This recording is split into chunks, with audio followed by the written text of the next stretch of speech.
All right, YouTube, welcome back. So you saw the video of us getting this into the shop with brake clean. This is the 18 Dodge Ram Durango. 3.7, 3.6, 5.7, 6.4 fuel delivery systems are the same. I was telling Caleb that there was a recall that I've seen for the printed circuit board relay failure on this car, but not with the V8. There was no TSBs, but we realized after doing some diagnostic that it really isn't this problem here. So what happens is, I'm going to show you the diagram. The battery supplies voltage to one relay, the relay runs start, and then that relay supplies power to the fuel pump relay, then the relay switches your 12 volt constant to the 20 amp fuse, and then this energizes the fuel pump all the way back. And there's a connector under the car. I didn't get into it with you.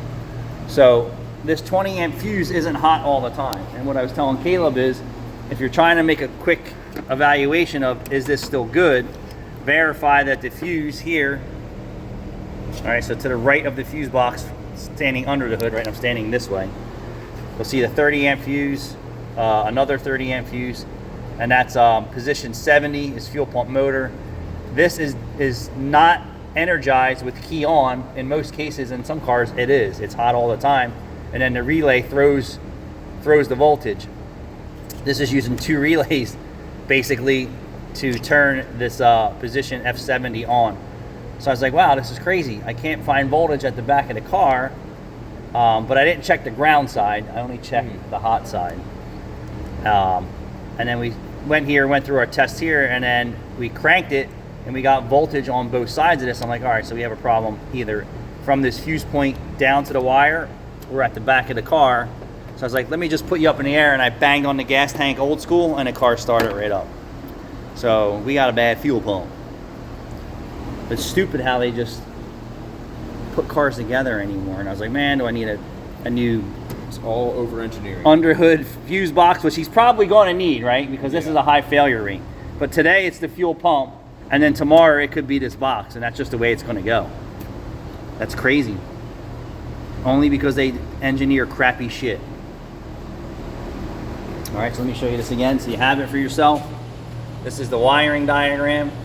I'm going to wire it up, blow it up for you.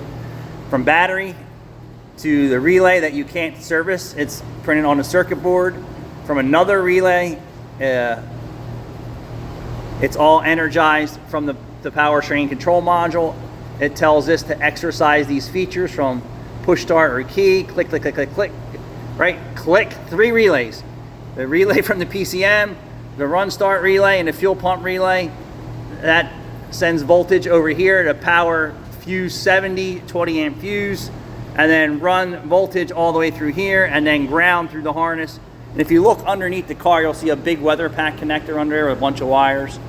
You can actually see the dark blue and orange wire, and then right next to it you can see the heavy black. And we went under, pounded on it with a hammer, and it started right up. Let me see if it'll start up again.